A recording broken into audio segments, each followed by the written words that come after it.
Bonjour à tous, bienvenue dans cette toute nouvelle vidéo. Aujourd'hui, je voudrais vous parler d'un cousin de Kingidora qui pourrait se cacher dans Skull Island. Alors, je ne sais pas si j'avais déjà fait cette vidéo, soit dans cette nouvelle chaîne ou dans mon ancienne chaîne qui a malheureusement disparu, paix à son âme. Donc, je vais vous parler de Skull Shidora, le Kingidora de Skull Island qui ne possède pas d'aile mais un redoutable prédateur. Il est possible que plusieurs espèces de Kingidora ont pu s'adapter sur notre planète. Donc certains ont toujours gardé leur aptitude à voler, mais d'autres ont peut-être perdu cette aptitude à voler qui sont devenus exclusivement terrestres. On peut prendre l'exemple des oiseaux géants que, vu qu'ils se sont bien adaptés à un environnement sans prédateurs et tout ça, ont perdu la capacité à voler, devenant des grands oiseaux, mais des ailes vraiment très minuscules comme la taille d'un nugget. Mais chez les Kingidora, ils sont guère doux car ils sont très agressifs et tout. Donc Skullshidora pourrait être un lointain ancêtre de Kingidora primitif qui serait arrivé sur Terre vers les coups, je dirais, à la fin du Crétacé, quand Kingidora a éradiqué les dinosaures, a donné naissance à plusieurs variétés de Kingidora grâce à ses cellules, car il a pu perdre un peu une écaille ou une queue pendant les batailles contre Godzilla ou autres kaiju. Ces derniers ont pu pas donner une autre version de Kingidora, enfin, je vais dire, pas donner la version qu'on connaît de Kingidora, mais une autre version, mais c'est aussi, cette fois-ci, une créature qui serait adaptée sur notre planète. Skullshidora aurait pu vivre à Skull Island. Enfin, par exemple, si Kingidora avait perdu soit un morceau d'ADN et qui est tombé sur l'île. Donc la créature aurait évolué et grandi en taille pour devenir un super prédateur. Il est possible que Skullshidora a vécu bien avant l'arrivée des Kong, qui sont arrivés à peu près au milieu de l'ère Cénozoïque, la troisième partie de la préhistoire. Donc les Skullshidora étaient déjà les maîtres de Skull Island, donc redoutables prédateurs, cracheurs de rayons d'éclairs comme ses ancêtres, mais incapables de voler. Il peut toujours creuser, mais l'avantage qu'il a, il peut nager. Donc, euh, donc il peut se varier de nourriture en se nourrissant de céphalopodes, de reptiles aquatiques, de poissons, sur la terre ferme de mammifères, de reptiles, d'insectes, et donc il se gavait très bien.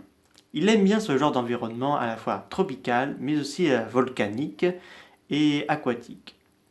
Donc surtout il doit rester très vigilant car Skullshidora craint énormément Godzilla qui est son prédateur naturel.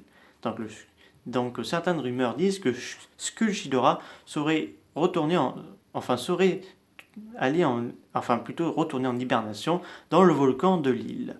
Donc son absence a dû laisser place aux nouveaux maîtres et souverains de l'île, les ancêtres de Kong, et qu'ils ont combattu les Skullcravels, donc Skullshidora a dû rester bien endormi. Mais qui sait, l'appel de Kingidora en 2019, je mange encore mes mots, dans Godzilla 2 King Monster, a dû peut-être réveiller Skullshidora, qui a dû peut-être combattre un ancêtre, enfin plutôt combattre Kong qu'on connaît aujourd'hui, ou peut-être pas, peut-être qu'il allait faire un petit tour dans les eaux peu profondes, ou de l'autre côté de l'île, car il faut savoir qu'une partie de Skull Island a été découverte et l'autre partie n'a jamais été découverte. Donc ce serait pas mal de remonter un spin-off sur l'île de Skull Island, et après faire un film sur la Terre creuse, ça me paraît assez juste. Mais suite après la destruction de Kingidora, le Skullshidora, lui, est retourné bien sûr au volcan de Skull Island. Sauf que la tempête a carrément détruit son habitat.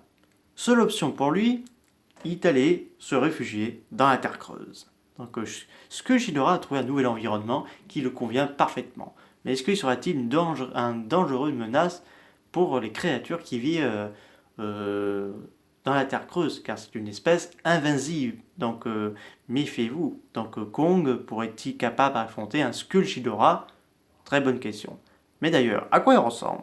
Alors, il a une taille bipède, donc comme son cousin, deux longues queues, et là où c'est très intéressant, devant de ses épaules, il a deux longs bras, trois têtes, avec des espèces de cornes donc un peu partout, enfin sur sa tête, donc pour intimider ses adversaires. Il a des dents très pointues, des yeux rouges, il peut lancer des éclairs et il peut creuser. Il est assez rapide et comme je viens de vous expliquer, il est un excellent nageur. Et surtout, il y a un cri qui ressemble beaucoup à Kingidora. La couleur de sa peau est un mélange entre doré et du noir, donc et aussi un peu de blanc au niveau de leur tête. Donc de quoi faire froid dans le dos.